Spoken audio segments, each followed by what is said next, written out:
Hey guys, welcome back to my YouTube channel Shima TV.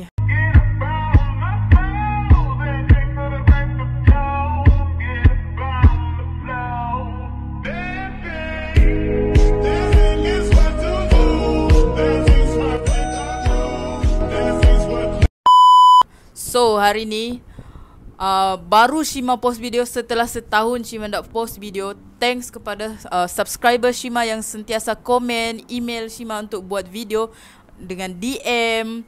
Thank you sangat-sangat. So hari ni Shima akan tunaikan janji Shima untuk post video baru. Okay? So kepada korang subscriber baru ataupun yang belum subscribe, korang kena tekan subscribe dekat bawah dan jangan lupa komen, like and share kalau korang rasa video ni patut dapat view yang lebih banyak. Sebab Shima kebanyakannya akan post video seram and banyak lagi lah. So kalau korang nak tahu, korang jangan lupa tekan subscribe. So tanpa buang masa, jom kita mulakan kita punya cerita. Sebelum tu kita dapatkan lumut seram. Okay, so cerita yang Shima mau share ni is about real story lah. Cerita sebenar yang Shima hadapi di rumah ni.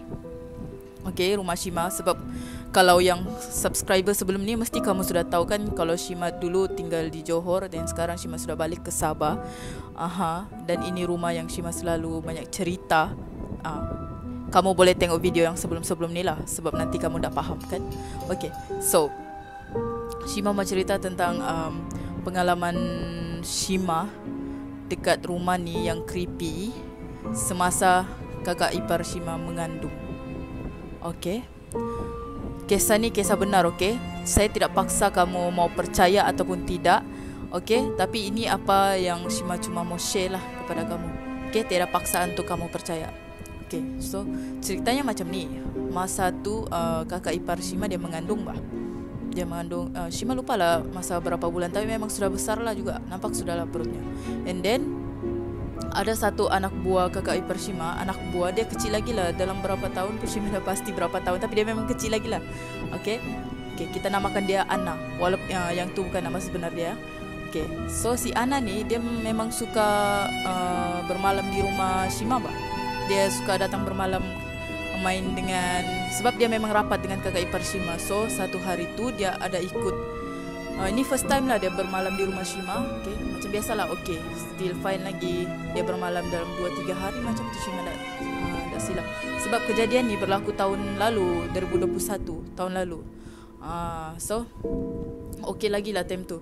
And then dia kalau datang sini kan, dia macam nak mau balik sebab dia seronok lah kan main dengan kita orang semua kan. And then masa tu dia sudah balik. And then tak silap selang seminggu ke selang 2 minggu, lepas tu dia bagi tahu dia punya mama dia mau pergi rumah Shima lagi. And then kakak ipar Shima pun pergilah ambil dia.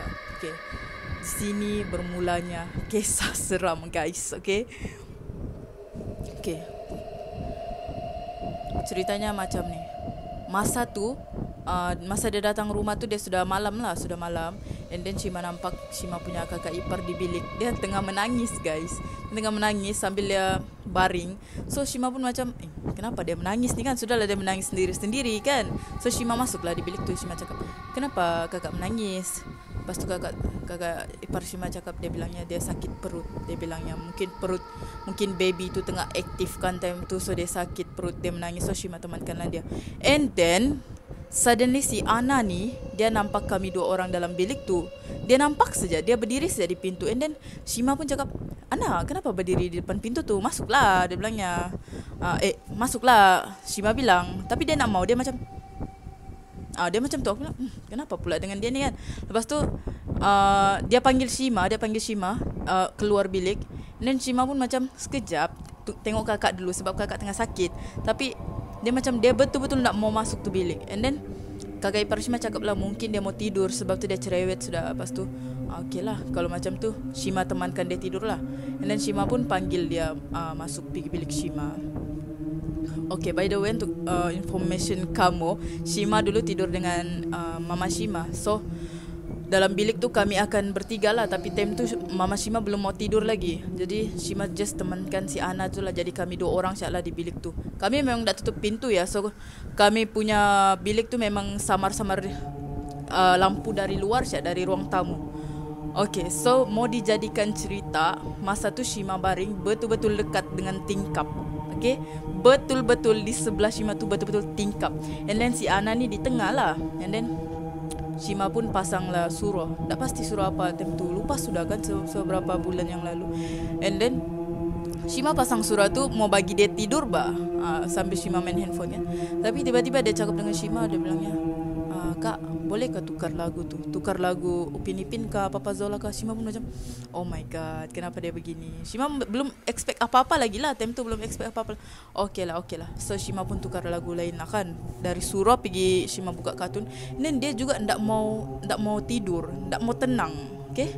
So sampailah dia cakap, dia bilangnya, mana Kak Sida tu Mai punya Kak Ipar. Dia cakap, mana Kak Sida? Aku bilang, Kak Sida di biliknya, jangan kacau dia dulu lah sebab dia tengah sakit perut kan.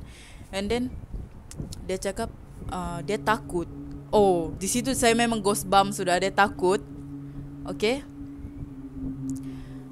sekejap. Dia takut time tu. And then dia cakap,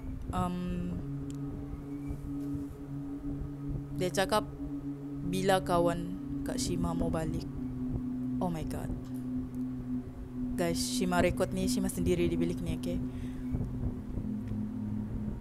And then Shima pun, oh my god, kita 2 orang saja dalam bilik ni, kau tahu. And then I ambil, Shima ambil telefon Shima terus. And Shima WhatsApp dengan Kak Ipar Shima. Shima cakap, Kak, bolehkah datang pergi bilik sekarang ni? Kak, Shima WhatsApp dia begitu, boleh datang pergi bilik sekarang sebab si Ana ni cakap benda-benda yang menakutkan, saya bilang. Okay, lepas tu dia pun datanglah pergi bilik. And then si Ana ni pun sudah menangis. Dia mau balik. First time, okay, sebab yang first dia bermalam tu memang dia suka betul. Jadi tak sangka pula yang second time ni boleh jadi macam ni. And then kita pun call mama dia, suruh ambil dia. Masa tu susah sikit sebab tengah PKP kan, dengan polis ronda sana sini. So tak apalah kalau sudah si Ana ni sudah menangis. So kita bagi dia balik Syak lah. And then kamu tahu kah, sepanjang perjalanan mama si Ana ni, dia tanya si Ana, kenapa kamu mau balik? Bukankah kamu suka bermalam di sana kan? Boleh bermain-main dengan Shima, dengan nenek, mama Shima lah dia panggil nenek.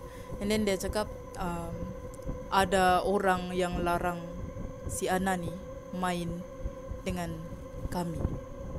Masa tu dia cakap pasal yang di bilik tu lah, yang saya panggil dia masuk tu. Di situ dia dimarah oleh kawan. Now I don't know what to think. Sorry, aku nak tahu apa orang panggil benda tu, tapi kita panggil dia barang je lah, barang. Okay, so dia dimarah, dia suruh dia balik. Sebab tu lah dia macam gelisah Syak di sini sebab rumah tu di sini. Okay, and then dia ada nampak benda di luar rumah. Just tak masuk lah, cuma dia di luar rumah lah. And then mama si Ana ni tanyalah, dia bilangnya barang tu ikut kita ataupun stay di sana. Dia bilangnya ada satu ikut and ada yang stay di sini. Guys, okay. And then kita orang di rumah tu pun macam serious lah. And then kita pun panggil orang yang pandai just tengok rumah ni. And then dia just pesan jangan selalu keluar malam. Kalau keluar malam terus pergi mandi. And then dia pesan macam tu lah. And then lepas 2-3 minggu kita pun panggil lah balik si Ana ni, just mau clarify yang benda tu sudah tiada di sini. And then you know what, benda tu masih ada. Tapi ceritanya kali ni kan kira orang yang pandai tu, dia bilangnya sudah tiada. Dia just sudah pergi benda tu. And then kita orang pun panggil lah si Ana ni. Nen tak sangka pula benda tu masih ada. Kan budak kecil manalah pandai menipu. Budak kecil ni memang tak pandai menipu. Buat apa dia tipu kalau ia pun kan. And then sama juga Shima yang temankan dia di bilik untuk dia tidur. Tapi dia betul-betul tak boleh tidur. And dia start menangis. Kan time tu PKP, memang susah mau keluar jalan-jalan, lagi-lagi tengah malam. So kami pun paksalah si Ana ni tidur. Sepanjang dia tidur tu tak pernah dia tenang. Okay, dia macam terkejut dalam tidur begitu. Kami pun kesian jugalah, tapi mau buat macam mana kan, time tu PKP.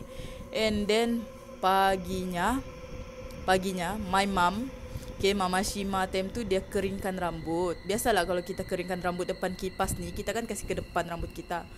And then tiba-tiba si Ana ni cakap, dia bilangnya, "Nek, bolehkah nenek kasih naik rambut nenek macam biasa? Sebab kalau nenek buat begitu, sama macam yang Ana nampak di bilik." Oh my god. Oh my god. Kau bayangkan kalau budak cakap macam tu dengan kamu. Okay, apa yang kamu buat? And then tak apalah di situ Mama Shima memang sudah takut lah time tu, tapi dia tak fikir sangat kan, biasalah. And then pagi tu si Ana pun balik, and then kami pun masih lagi panggil orang yang kami panggil lagi orang yang pandai, tapi orang lain. Alhamdulillah, okay, benda tu sudah tiada.